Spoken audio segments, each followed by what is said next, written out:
My friend Brian and I used to be big on urban exploration, especially in the dark. About a half-hour drive away from our houses is an old hospital/asylum that's been abandoned for decades. It hasn't been torn down because it's in a really secluded location and it would just cost too much money. Brian and I wanted to bring a Ouija board along with us and explore it one Thursday night. Pulling into the unlit parking lot and seeing the massive structure standing tall in the night, even we were having second thoughts. Gangs were known to hide out in this building, or at least that's been rumored. Surprisingly, there didn't seem to be any security patrolling the perimeter, so the process of getting in was pretty easy. We found a broken window that seemed to have been made into a common entryway by other urban explorers and delinquents. Brian and I have a lot of experience exploring abandoned structures at night, and admittedly even we were creeped out by this building. We made our way to the highest floor and did a little exploring up there. There were so many holes in the floor that our confidence in the structure holding our weight was low. The floors were creaky and soft in certain spots, and there were rooms that led into dark nothingness. Every time I'd shine my light down into one of them, I'd have the haunting thought of someone or something being inside one of them. We found a good spot to set up the Ouija board and candles. Yeah, we went all out with this. When the candles were lit, Brian and I placed our hands on the planchette and began our attempt at communicating with some kind of spirits. We weren't really the type to joke around with it, so we weren't pushing it around ourselves just to mess with each other. However, the planchette didn't move the whole time. Maybe that was because our Ouija board session was interrupted when we heard a creaking noise coming from inside one of the dark open rooms nearby. It wasn't just a fluke noise. It was a steady, consistent creaking, once every 1 or 2 seconds. Brian and I quietly packed up our stuff, and he whispered to me to go shine the light inside of the room. I whispered he's gotta be crazy. What if gang members were in there? Brian whispered, forget it, I'll do it. I whispered no, but he either ignored me or didn't hear me. He tiptoed over to the doorway, which was pointless given that he'd be shining a light into the room. However, he never even turned that light on, because before he could, a distinct, quiet, short yet sharp laughing or cackling could be heard coming from inside the room. It sounded like an older woman's cackle. It was the most disturbing moment of my life. Brian screamed run, and we both ran down the 10 flights of stairs and back out the window we climbed in through. We continued running all the way back to my car and drove out of the woodsy property. We swore to never go back there, and we haven't. The thing that sucks is that we usually recorded our visits to places like this, and one of the few times we didn't, the most disturbing moment of my life took place.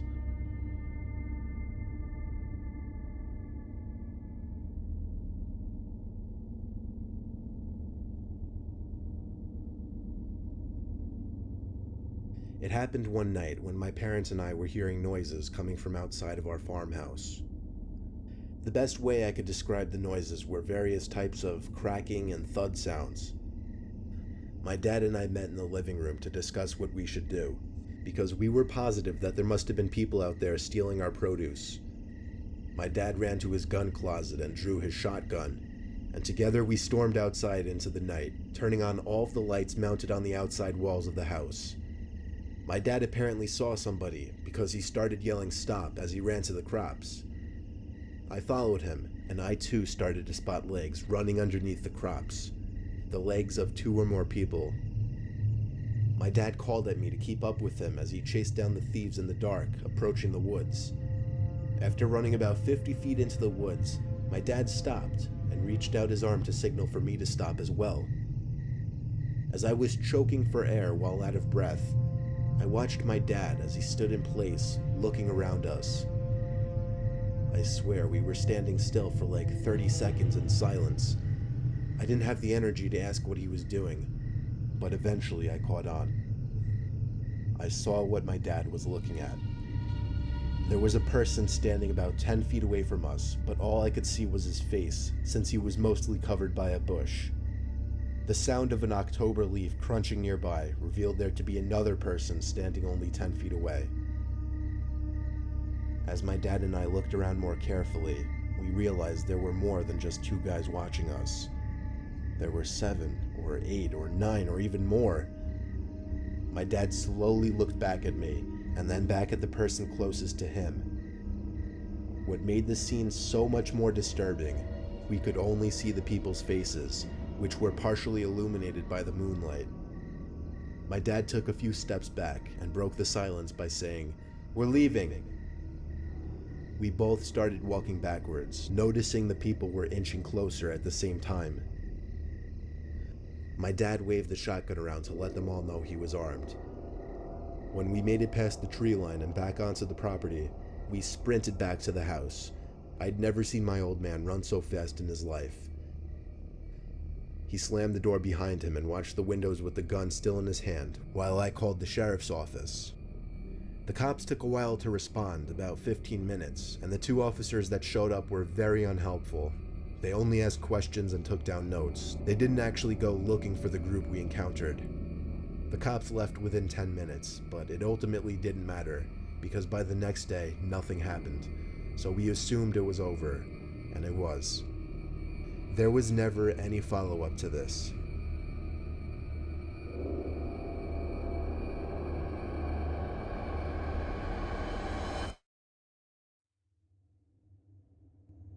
A friend and I were on a road trip from South Carolina to Jersey, where we'd be meeting with a bunch of friends. We left late in the day to avoid traffic. We were somewhere in Maryland when my friend had to get off the highway to find the nearest bathroom. I don't mean to piss, I mean he had the runs all of a sudden and needed to go really badly. We were driving around some desolate town looking for a place for him to go. There was practically no traffic and all the store lights were off. The place was a ghost town. The further from the highway we got, the quieter and creepier the surroundings got as well. Eventually we came across a small 24-hour ghetto-looking Dunkin' Donuts. It was an outlet though, so we had to pull around the strip to a basically hidden parking lot around back. There was not a single other car in the lot. It was so hidden that nobody would ever find it unless they were looking for it. We knew we were in a sketchy area, so I begged him to just hurry back. He said he'd be back in no less than half an hour, as he cracked a smile, reminding me of his annoying humor. He ran off around the building as I sat in the car, windows rolled up and doors locked. A pretty bad motion sickness was still wearing off, so I figured it wouldn't hurt to step outside for half a minute just to get some fresh air. As I stood outside in that lot, I was constantly examining my surroundings. It took me a while to take notice to somebody standing all the way down at the far side of the parking lot. Now, it was dark, but I could still tell they were facing the direction of the car. In direct response to that, I got back in the car and locked the door once again. I guess that was a bad move, because the person at the end of the lot started slowly yet menacingly approaching the car. Maybe whoever that person was saw my reaction as cowardice, and therefore saw me as an easy target. Either way, I texted my friend to come back right away since he had the keys and explained why. The person was getting closer, slowly but surely. I desperately stared at the screen, awaiting my friend's response, just like a guy awaiting a response from his crush. By the time my friend answered the text, he said, "Wait, for real?" I replied yes within the same 2 seconds. He answered back with, "Shit, laughing my ass off. Alright, be right out." I texted back, "This is serious, dude." The person was a couple 100 feet away at this point. He was so close that I was about to get out of the car and run. My friend came running around the building just in time. He spotted the guy right away and hopped in the car. We took off with only seconds to spare. We stopped a couple blocks down the road to catch our breath and discuss. My heart was still racing and I was still in panic mode. Meanwhile, my friend started to find it more and more hilarious. Eventually, far enough into the ride, I was able to laugh about it. But still, it was scary and still is scary to think about what would have happened if that person made it to the car. Maybe nothing. Maybe he just wanted change. Or maybe a lot worse.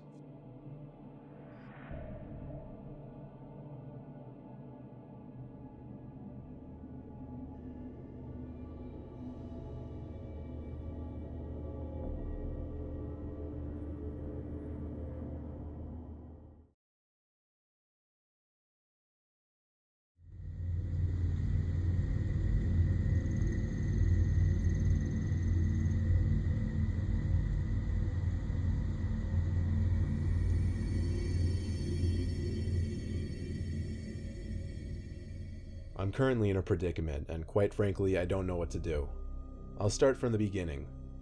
5 years ago, my next-door neighbor Charlie, or Charles as we call him, informed us of his 14-year-old son's disappearance. He reported it to the police, it was on the news, it was everywhere. Me and my wife felt absolutely awful and always offered to help them out in any way we could. As the years passed with no word of their son, we assumed they eventually came to terms with it and realized the worst had probably happened. Me and my wife never had the nerve to ask if the body ever turned up. Occasionally Charles and his wife would invite me and my wife over for a barbecue during the warmer months. We noticed neither of the two were ever the same since their son had gone missing. Charles' wife Kathy was always quieter and more reserved, and Charles just seemed more awkward and nervous, both understandable to a certain extent. Fast forward a couple of years later to just last week. Charles came over to me when I was taking out the garbage and asked to borrow a shovel. Without hesitation, I ran to get him my best shovel, not asking why he needed it.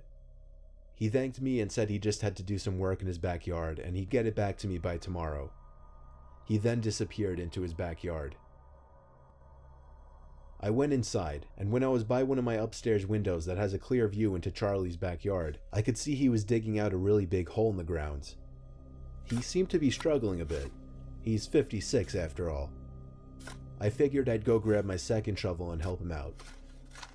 As I entered his backyard and called his name, he looked up from what he was doing, dropped my shovel, and hurried over to me, saying, No, it's okay, Tim, I got it. Please, just leave." I said, "What's wrong with you? It's not a big deal." Mainly because of his bizarre reaction.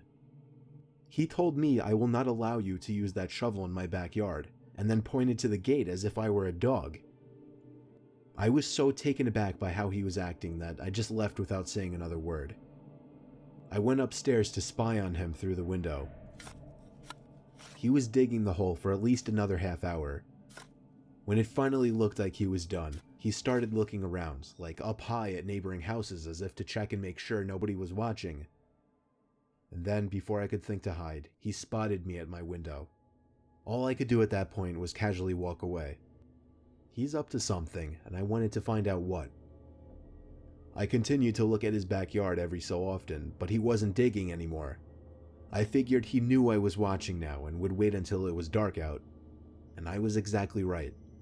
At 1:30 in the morning, I heard the sound of a shovel hitting the dirt outside. It was too dark to see anything from my window now, so I snuck outside quietly and looked over the fence in the backyard. I could see him digging loud and clear now.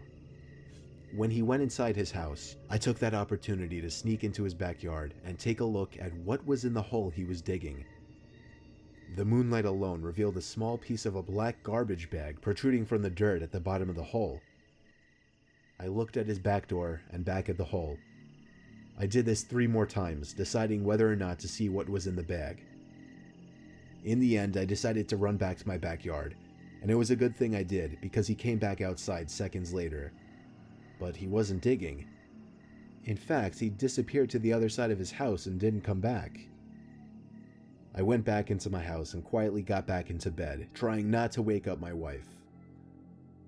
The next day, the first thing I did was look out my window to see that the hole in the ground was completely patched up in Charles' backyard. I also noticed that his SUV was parked in the street now instead of his driveway. I don't know what happened throughout the rest of that night, but I'm disturbed to think that what was at the bottom of that hole might have been his son's body. For all I know, he dug up that hole to remove whatever he had previously buried down there and drive it somewhere else to dump it. This is all speculation, call me crazy if you want. I haven't told anyone, not even my wife. And quite frankly, I don't know what to do. Charles never gave me back my shovel. I'm not going to ask him for it. In fact, he's been avoiding me ever since. And something disturbing happened yesterday. I by coincidence happened to look out my window across to Charlie's house, and caught him standing at one of his windows looking into mine. When he saw me, he shut his blinds, and that was in the middle of the day. I have no idea what to do, but I'm honestly terrified.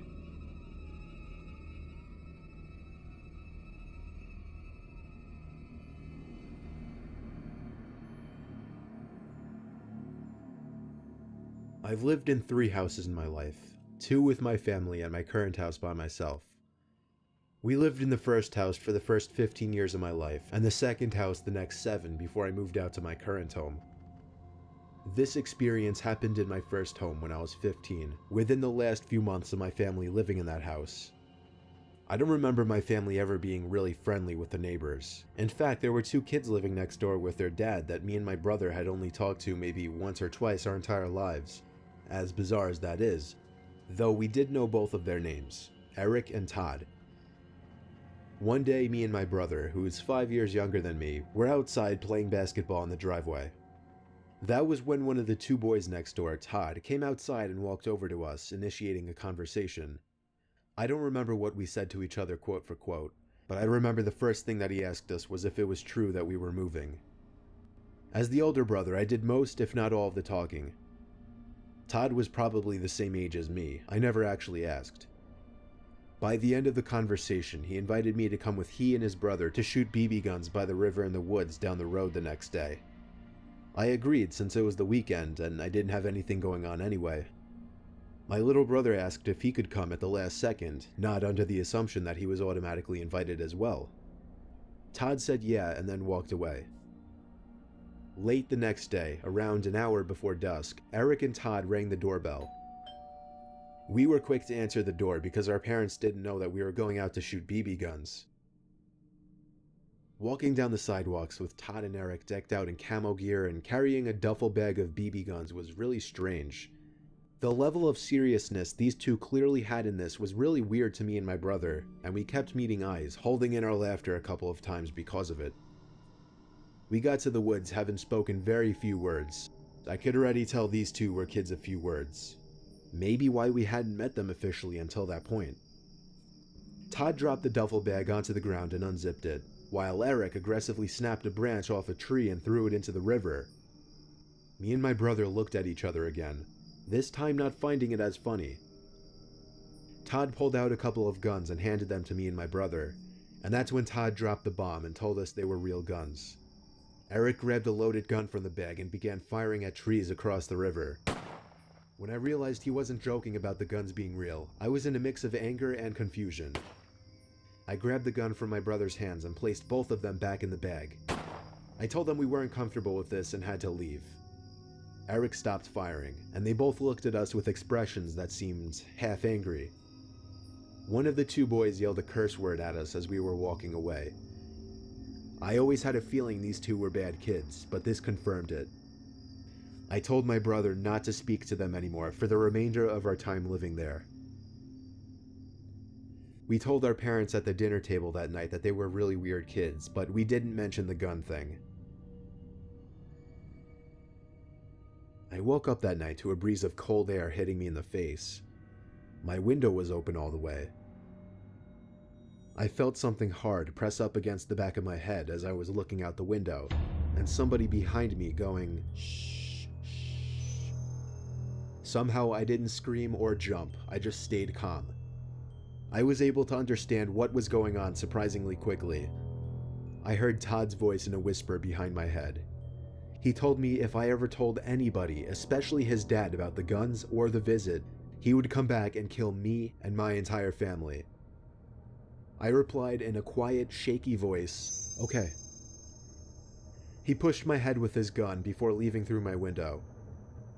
Every night thereafter for months, I would catch either Todd or Eric at a certain window of their house, looking into either my or my brother's room.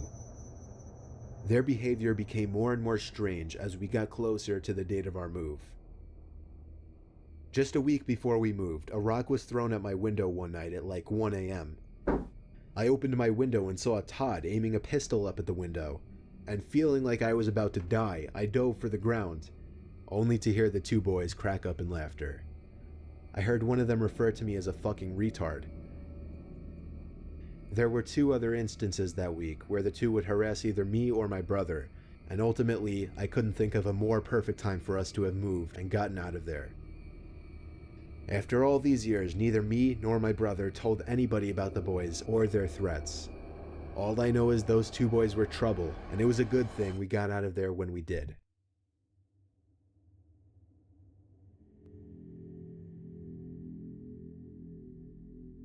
At the time I'm writing this happened 2 weeks ago. I've always hated just about all of my neighbors. I'm fresh out of college and I'm living on my own, but that comes at a price. I'm living in a really shitty area, the only place I can afford a house. So I'm not bound to have the ideal neighbors. The neighbors on one side always have their music blasting, while the neighbors on the other side are the creepiest people I've ever met in my life. It's 2 people living next door. One woman in her 60s who's not friendly at all and honestly doesn't seem all there, and a slightly younger woman who has some kind of severe mental disabilities. I have no idea what the relationship is between the 2. I would commonly be sitting on my front porch when I'd look over next door and see the older woman holding the younger woman back as she'd be having some kind of freak-out episode. She'd have her arms crossed and she'd quickly rock back and forth while screaming and making noises. Sometimes she'd even look over and point at me and mumble stuff to the other woman. It's quite disturbing, actually. Sometimes I even go inside when I get too uncomfortable. Anyway, it was a night like any other. I had to go to bed early for work in the morning. However, the next door neighbors were making an unusual amount of noise. I could hear the deranged woman screaming and throwing a fit as the older woman yelled in distress. This went on for about an hour and I couldn't take it anymore. I marched over to the house next door and banged on the door. The older woman answered and greeted me with a "What the hell do you want?" I asked as politely as I could to keep the noise down. In response, she raised her eyebrows and tilted her head down, clearly annoyed by my request. Just then, the younger woman entered the living room, screaming "How dare you!" repeatedly. The older woman held her back from approaching me, and then slammed the door in my face. I had no idea what just happened, but I felt like I didn't accomplish what I came there for. I walked back to my bed in defeat. However, I realized they had finally gone silent next door. I was able to get some sleep at last. Well, I woke up, feeling like the night went way too fast. I looked at my clock and saw that it was only 3 in the morning. My head fell back into the pillow in relief. But pretty soon, I thought I could hear something come from downstairs. I got out of my bed and went over to my door just to make sure I wasn't hearing things. When I didn't hear any other sounds, I went back to bed. I woke up once again to a dark room. Only 20 minutes had passed since I'd fallen back asleep. I didn't know what could have woken me up though. And then I heard. I panicked and tried to find my phone on my bedside desk as a source of light, but when I found it, I didn't dare turn the light on. I looked around the dark room in silence, trying to find some kind of dark figure in the room. I looked at every corner of the room, and even though it was so dark, I could tell there wasn't anybody standing there. This time I heard where it was coming from. I turned to the edge of my bed and saw a black shadowy circle-like object right at the edge of the wooden wall of my bed. When the light of my phone revealed that black object to be the face of the deranged woman from next door, she screamed like the lunatic she was. She screamed as if she were a vampire in the light. I screamed as well. I screamed as I clumsily ran for the door and tripped halfway, looking back to see the woman following me. I slammed the bedroom door behind me and ran all the way downstairs, where I locked the door leading to the upstairs. I called the cops as the woman pounded on the door, screaming incomprehensible things. When the cops showed up, I told them the woman lives next door and that she was mentally insane. The older woman from next door came over after hearing all the commotion and spoke with the cops, pleading with them to let her go, but they insisted they had to take her in for at least the night. One of the officers asked me if I wanted to press charges, and as he asked this, the older woman gave me the most evil, hateful stare imaginable. I chose not to press charges, but her stare didn't change. The officers drove the ill woman away, while the older woman continued to stare at me as she walked back to her house. 5 minutes later, I saw her get in her car and drive away. These 2 still live next to me. I'm seriously considering moving out because the creepy woman next door makes it clear she despises me. And I've concluded that the mentally ill woman is not only terrifying, but dangerous as well.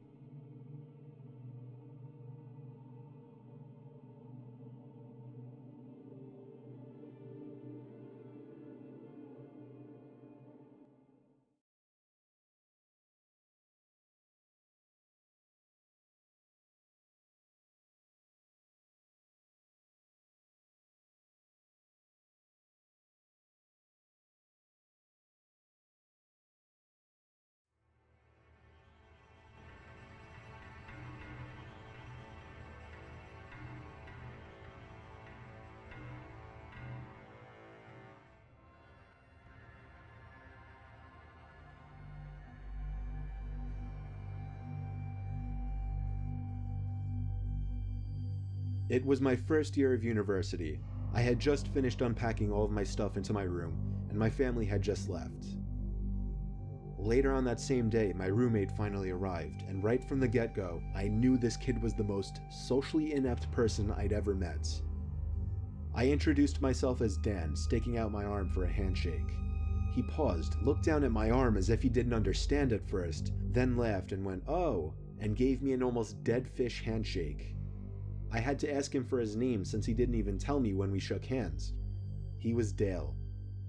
I tried to make small talk, but he just answered my questions with yes or no's, occasionally awkwardly laughing or smiling. Within minutes, we were both just sitting on our beds, on our laptops, not talking to each other. I was upset and planned on requesting to be placed with a different roommate. Anyone would be better than Dale. I thought Dale was just a really awkward kid, but I soon learned he was much more than just that. I met some of the other kids on my floor and they seemed cool, so that was good. I came back to my dorm after looking around campus the first night to find Dale still in the same position he was in when I left. I said, "What's up, Dale?" and he didn't answer. Not to my surprise. It was 9:30, I didn't have anything to do, so I turned out the lamp on my side of the room and went to bed. I didn't actually fall asleep anytime soon though. Dale was on his laptop until 3 in the morning. When he finally closed his laptop, I fell asleep pretty quickly, but I woke up within the hour. The blinds to our room had been opened, and the moonlight now creeping into the room made everything visible, including Dale sitting on the side of his bed, looking at me. I sat up, rubbed my eyes, and said, "Dale, what the hell are you doing?" He whispered back, "Sorry," and laid down. The next morning I woke up to find Dale had already gotten up. I felt like it was the first time he left the room. It was a Saturday, the first Saturday of the year, meaning orientation and all the campus festivities. During the orientation, as my group was walking by the school gardens, I heard a couple of students ahead of me saying, "What is that kid doing in there?" I saw who they were talking about.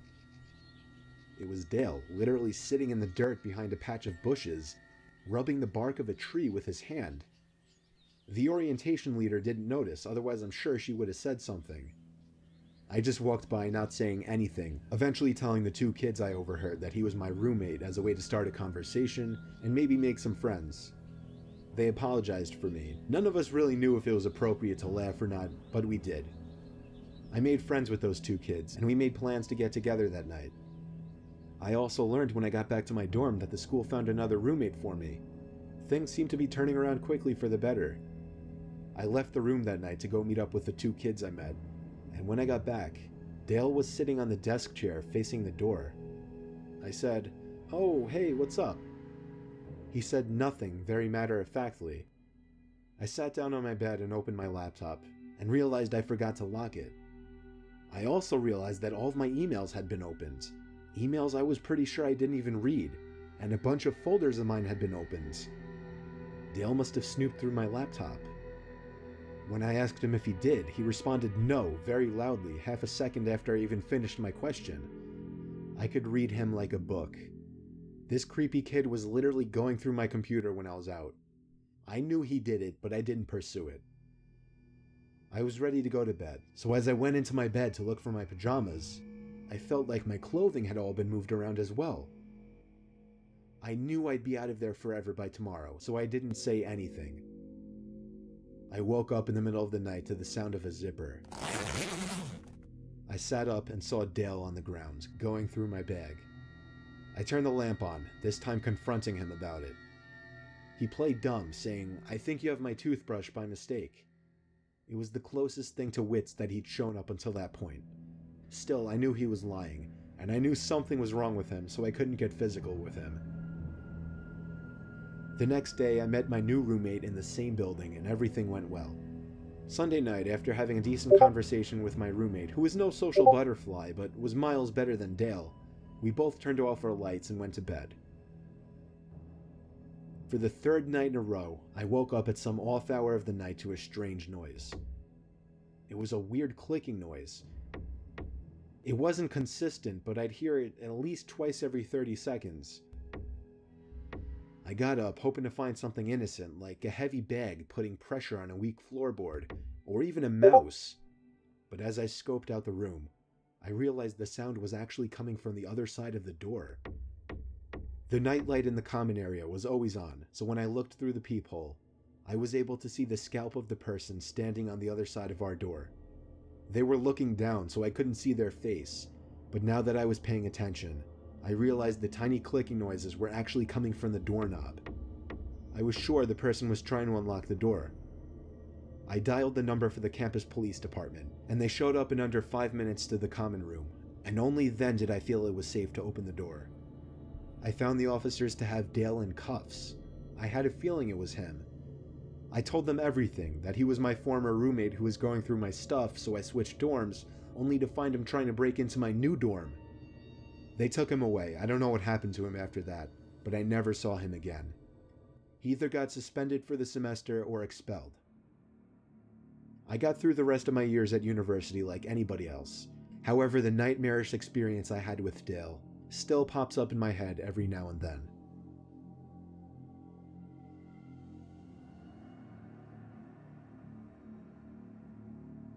I went to Binghamton University for 2 years. I quickly made a big group of friends there, and we'd go out every weekend. One weekend on a Friday night in October, when my group didn't have any big plans together, me and 2 other close friends decided to hang out in the school nature preserve by the lake. There was this little clearing on the far side of the lake that was convenient for fires. Since it was so far from view of the school or campus security, kids would sometimes, but not often, come here to smoke pot, drink, and do basically all the other drugs. It was a relatively unknown spot on campus by most, and we liked that about it. Tonight we just brought a bunch of beers, lit a fire, and hung out, having what we referred to at the time as a bro chat. As the night progressed, time seemed to pass quicker as the alcohol began to take effect. Eventually it got to the point where we were all laughing so hard that one of my 2 friends was on the floor rolling in the leaves. That was when my other friend stopped laughing and went, "Shh." We all perked up and listened, and heard the crunching of leaves and branches in the distance. We threw our bottles in the lake since we were all under 21, and it wasn't unheard of for campus police to come through the woods on weekends to catch kids doing drugs. We tucked the rest of the beers into a backpack. I was moderately drunk, so my paranoia was higher than usual. That was probably the case for all of us. The fire exposed us to anyone passing through the woods. But the thing is, this spot was so unknown and far from campus that it was rare to find anybody else that deep into the woods. It sounded like just one person in the distance. The sound of a tree branch snapping not too far away freaked all of us out. None of us were really the confrontational ones from our group, so we were lacking that one person who would have the confidence to stand up and yell out to whoever was out there. Instead, we all just sat in silence, shushing each other. We heard what seemed to be somebody or something circling us, or at least walking around in a C shape around our little campsite. It literally started to feel like we were in the movie The Blair Witch Project, because these sounds in the near distance, like cracking tree branches and leaves crunching on the ground, kept echoing over to our campsite. We laughed about it at first, but I personally soon became terrified of who or what it could be.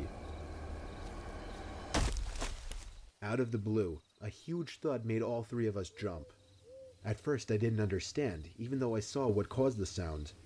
It took me a few seconds to digest the fact that a branch had been thrown into the center of our little fire site. One of my 2 friends took off running, while my other friend and I sat behind, looking at each other, half laughing, half concerned. I feel like we didn't know yet if this was some kind of joke or not. Then, my friend let out a scream of pain, as he was struck in the face by another tree branch. I grabbed the backpack, helped my friend up off the floor, and we hauled ass back in the direction of our dorm. When we made it to the road separating the nature preserve from our dorm, we stopped to catch our breath. But whoever was out there proved to be following us when we heard footsteps coming closer to the road. We continued to run back to the dorm, and when we got back to our floor, we found our other friend in his room already. We looked out of his room window down to the woods. There was someone pacing back and forth by the woods, and every time a car passed, they would walk back into the woods. Eventually, whoever it was went back into the woods for good, to never be seen again by us. We continued our drinking session in the dorm room, and within 10 minutes we were all laughing about it. It wasn't until the next morning that we all realized how terrifying that experience actually was. We never really went back into the woods past dark after that.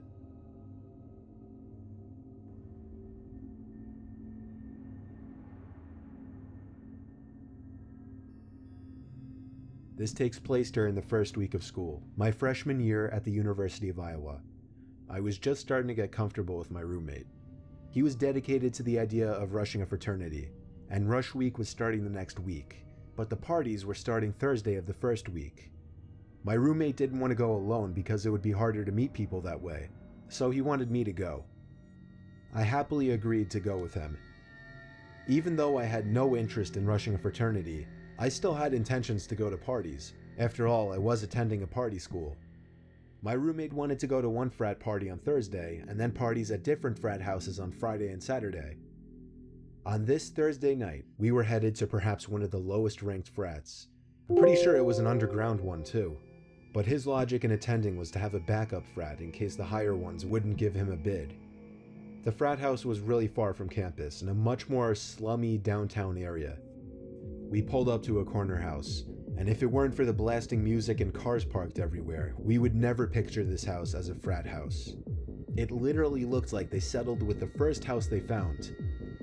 We knocked on the door to immediately be greeted by some short, chubby guy in a white t-shirt holding a Solo cup. His shirt had sweat stains by his armpits and mid-belly area. He told us to come right in. The party itself was in a horribly dimly lit room with probably 50 guys bunched up into the living room.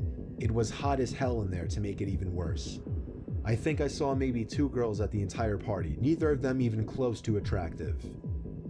I gave the party a good 20 minutes, talking with one overweight foreigner after another, all giving off antisocial vibes. Eventually I waved for my roommate to get ready to leave, but a huge group of guys by the door made us decide to wait a little longer to avoid the awkwardness of leaving early. I continued to drink the cheap beers they were serving. I think I downed 5 cups before I could even feel a buzz. A heavy guy approached me with a tiny bottle in his hand and handed it to me, smirking and saying, "That'll get you shit-faced." I fake laughed and thanked him, expecting him to go away, but he just watched me as if he were waiting for me to drink it. So, I did. It was maybe 2 shots worth of some kind of hard liquor. The guy then started making conversation with me, and every time I hinted that I was trying to get away, he would try to pull me further into this otherwise one-sided conversation. Things started to get really blurry pretty soon. I remember feeling dizzy all of a sudden, and the room seemed to be getting darker. That was the last thing I remember before waking up in a dark room, laying in a bed.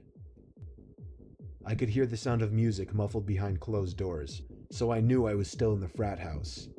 It was a very dark room, however I could still make out certain furniture in the room, and a small closet door, not much else though. But even over the blaring music, I heard the sound of a plastic bag being crunched from the closet, as if somebody had stepped on it by mistake. I ran out of that room and down the stairs back to the overcrowded living room. I found my roommate and pushed him out the front door, past the group of guys still standing in a circle right next to it. During the car ride back to campus, I told my roommate I was drugged. He almost called the cops, but I said it would be foolish and pointless. My roommate then asked me an awkward question. Was I taken advantage of? I didn't feel any type of pain, and my clothes were all still on the same, so I assumed not. When I did a time check, I realized I'd only been out for maybe 10 minutes before waking up. Whatever the guy gave me must have been a dud or something, thank God. That was my college experience of attending an underground ghetto frat party, and it remains to be my scariest life experience.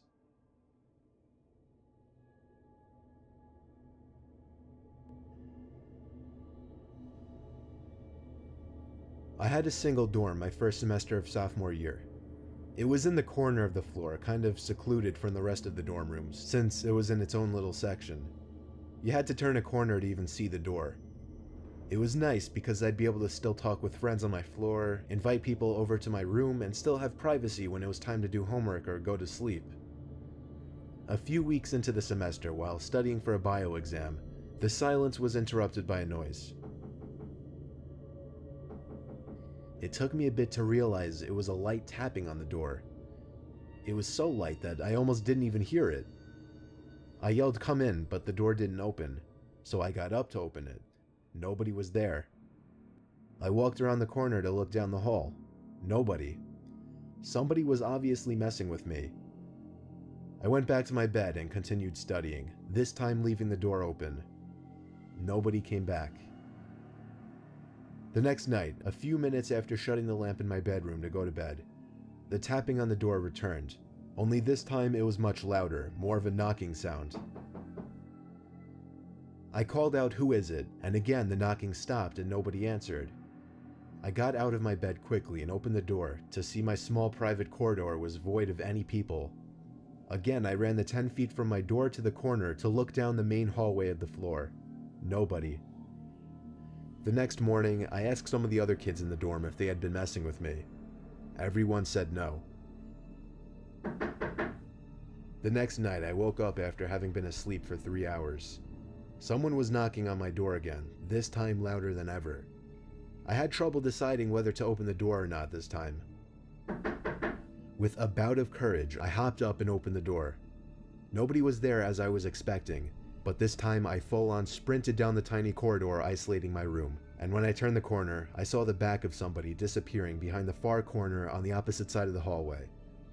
I ran as fast as I could down the hallway, and as I turned to the next hallway where I saw the person a few seconds earlier, I saw a door at the end of the hallway shutting. It wasn't a dorm room, it was a bathroom. I felt like I was ready to confront whoever this joker was, so I pushed open the bathroom door with force. The light was off. I turned it on expecting to see somebody hiding in there, but I didn't see anyone. My first instinct was to check the 2 bathroom stalls, which were both shut. I got on my hands and knees and looked under the 2 stalls. 2 heavy black boots could be seen from underneath one of the stall doors. I took a deep breath and pushed the stall open. I was confused. There were the boots sitting on the floor, but no person to wear them. And then I heard a creepy giggling noise.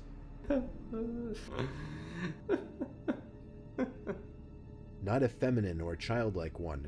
It was a kind of laughing that I could only imagine to be that of a really old crazy man.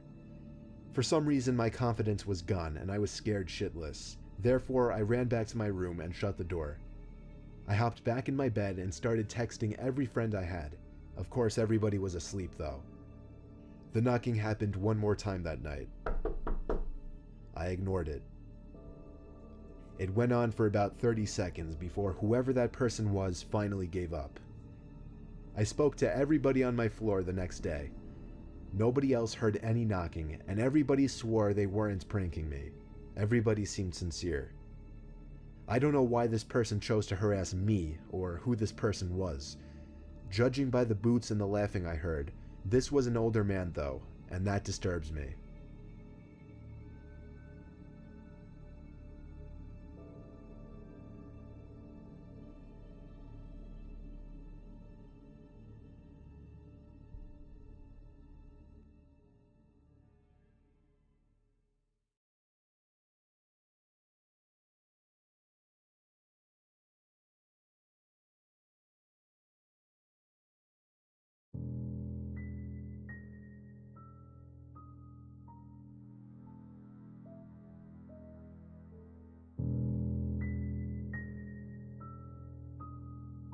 I lived on a farm ranch with my grandparents.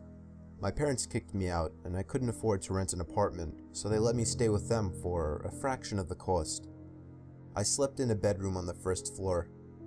The smell of old people was much more pungent in this room. It was littered with my grandma's religious relics. I had to deal with a giant painting of Jesus staring at me while I slept. Weird things didn't start actually happening until my second week of living there. I got home from my job working at a small corner store in town, and by then it was dark out. While unlocking the front door, I could hear footsteps out in the crops. I had to assume there was somebody trying to steal my grandpa's produce. I tiptoed closer to get a better look, making sure to stay away from any fallen leaves or anything that could make some noise. There was indeed somebody in the crops. but they were crawling on all fours, as if sneaking around. I could have confronted them, but that might have ended in trouble, so I went back inside to wake my grandpa. He went outside screaming like a madman with his rifle in hand. It was something along the lines of, "If I ever catch you here on my farm, I won't hesitate to blow your brains out." That seemed like more than enough to scare anyone off the property. But the next night, while asleep, things got stranger. I woke up and heard laughing outside my window. There was somebody standing there looking into the bedroom. He seemed to notice me as I sat up, and he walked away. I told my grandpa again. This time he was really pissed. He stomped to his closet, pulled out his rifle, and stomped over to the front door, with me right behind him. This time when he opened the door, something immediately grabbed a hold of his leg, causing him to trip. I jumped onto the hostile, taking him down easily as he was already in a crouched position. My grandpa managed to get up, grabbing his gun and pointing it at the guy. I called the sheriff while Grandpa had the guy at gunpoint. I suddenly heard a scream while on the phone. It was my grandpa. I dropped the phone almost with tears in my eyes, fearing the worst had happened.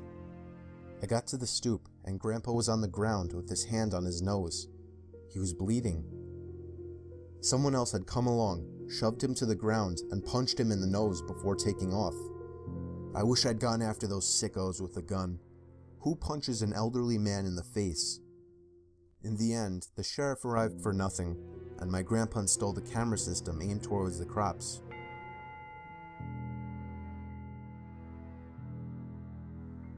Last month I got home late one night after hanging out with my sister, brother-in-law, and a few of their friends. I walked up to the stoop and saw my mom left a note on the door telling me to take out the garbage cans to the front. I made a point of being really quiet since mostly everyone was asleep by that time. When I got to the side of our house by the garbage cans, I could hear voices coming from our backyard. I took a peek over the top of the fence. There were two people standing by our patio table. I was freaked out, you could understand why. I had to run inside to tell my mom. My dad doesn't live with us, otherwise I would have gotten him. We only made it out her bedroom door when we noticed the two people from the backyard coming up the steps. I shoved my mom to the window, basically forcing her to jump out onto the tiny ledge below. I somehow got her to do so, and while hopping out myself, the two intruders entered the room. I only caught the briefest glimpse at them before hopping down to the ledge myself and then down to the grass. Me and my mom booked it to the neighbor's house. 2 weeks later, when we had just started to move past the incident, the sound of the phone ringing at 3 a.m. woke me. It kept ringing non-stop. It didn't go to voicemail. My mom got up after like the 10th ring. We looked at each other and let it be. The phone rang for another good 10 minutes straight, until my mom finally yanked the phone cord out of the modem. We slept with it off that night. I was sure it had something to do with the break-in. Two weird things like that don't happen so close together without them being linked somehow. The next day, my mom got a text message on her phone. It said, "Why didn't you pick up?" This was only a week ago, and we're still shitting ourselves, worrying when the next incident might happen.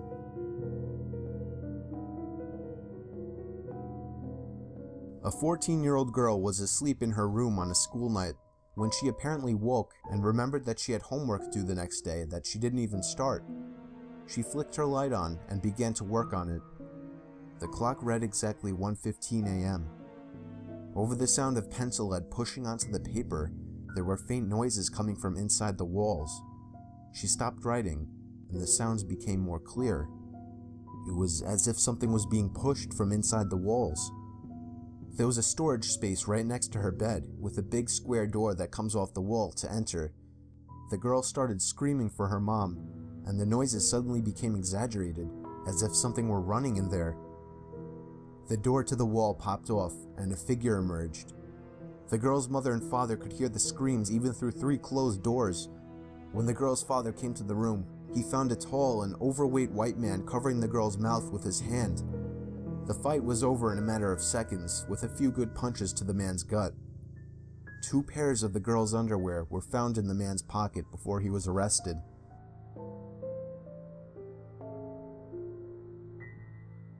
Me and my wife were spending the night together in Cedar Beach.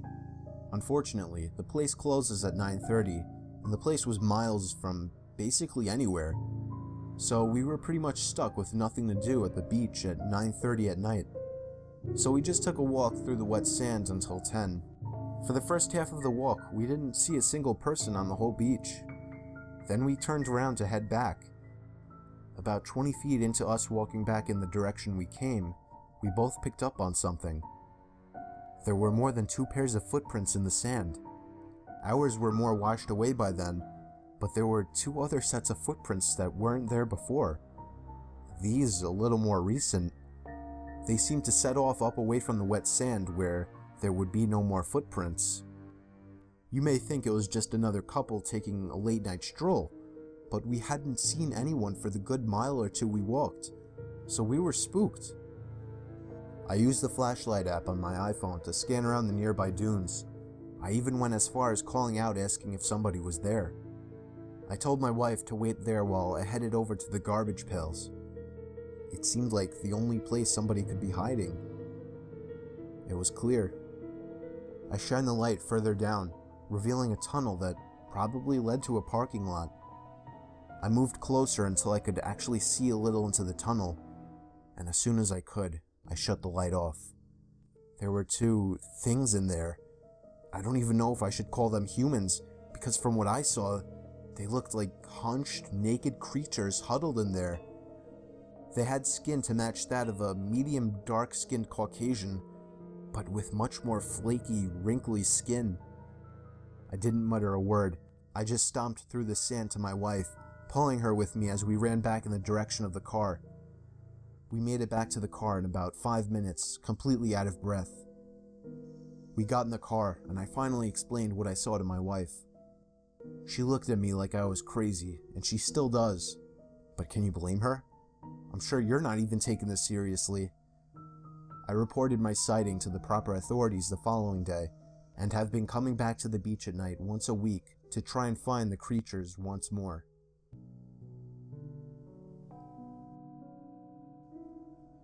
I work as a night janitor at the local high school.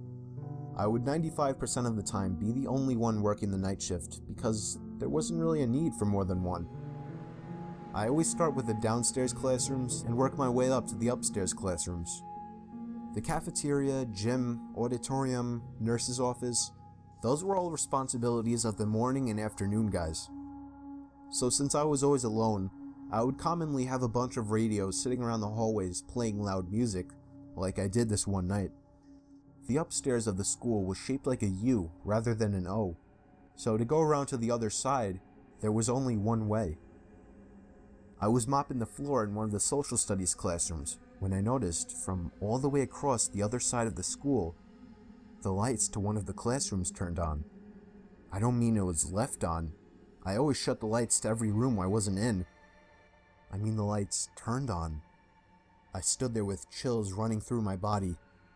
There was somebody walking over to the window. They stopped and stared straight over to me through the window. It was the most disturbing thing I had ever witnessed. I didn't know what to do. Confront them? Run away? Call the police? I got closer to the window. It was somebody who looked like they were in their 30s or 40s. He had black hair, and I could see a lot of facial hair.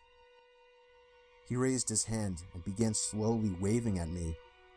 I pulled the blinds to the room shut and tried to catch my breath. Tried to sort out my options. When I lifted the blinds back up, the light from the room across the school was off. My heart went back into panic mode. He was surely on his way over to this classroom. Right then, the option to run seemed best, and so I did. I ran down the stairs and out the back door of the school, not giving a second damn about anything but me and my life. Security cameras revealed that sometime in the night, the man emerged from the basement of the school and began wandering around. Getting a closer look at his face, I could see just how disturbed it made me feel. He was not a pleasant-looking man. The creepiest thing, though, was the camera revealed him going back down into the basement and never coming out.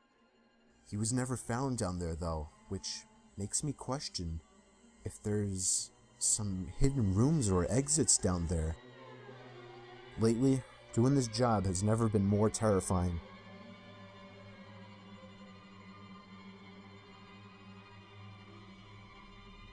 I used to work as a house cleaner when I was a 17-year-old guy trying to save up for college. The person I worked for the longest was a man named Jeffrey. I only spoke with him once when I met him, and a few times in between when he came home early from his job. That was it. I couldn't tell you if he seemed normal or not. He had a very serious rule, though, not to go into his basement. He even left a big sign on the door. The curiosity ate away at me, but I did my best not to sneak any peeks. So one day, while I was dusting the furniture in his room, I just got a little snoopy and started going through his drawers. Don't ask me why. In his bigger drawers, there was just a bunch of clothing. I started going through the smaller drawers and found things like cameras, batteries, photo albums, and various knickknacks. Same thing in the middle drawer, but in the bottom one, I found a small wooden box sitting perfectly in the corner. It needed a key to open it, but I had actually taken notice to a small key that had been hanging on his keyring in the kitchen. It looked like it could fit in this lock. When I tried it, surely enough, the key twisted in the socket and opened the lock. What I found was disturbing. There was a pile of black and white photos. The first ones were just pictures of the house, but then eventually, I was in every single photo, in every single room of the house, including the bathroom. The most disturbing picture was a colored one that stood out from the rest. It was taken from outside one of the windows, aimed to me when I was in the kitchen. I put the pictures back in the box, except for a select few to use as possible evidence for something that I feared might happen. I locked it back up and put it in the drawer. I left everything else in the bedroom as is. I was about to leave the house and never return when I passed the basement door. Now that I wasn't coming back, I figured I should check out the basement so that the curiosity wouldn't forever eat away at me. I stepped inside and flicked the lights on. The air down there smelled really bad, like rotting animals. There were weird posters on the walls, a lot of erotic ones. I was shocked to even see some with boys and girls that looked under 18. There were 2 doors leading to either rooms or closets. I didn't go into them, but the horrid smell was the worst by those 2 doors. I finally realized there was a buzzing sound whenever I moved. I noticed in the corner there was a ceiling camera pointing right at me, but after noticing it, it seemed to stop moving completely. That was my cue to get out of that house. I drove home to safety. Jeffrey tried calling me one time after this. I didn't pick up. He didn't leave a message. I'm glad I never gave him my address.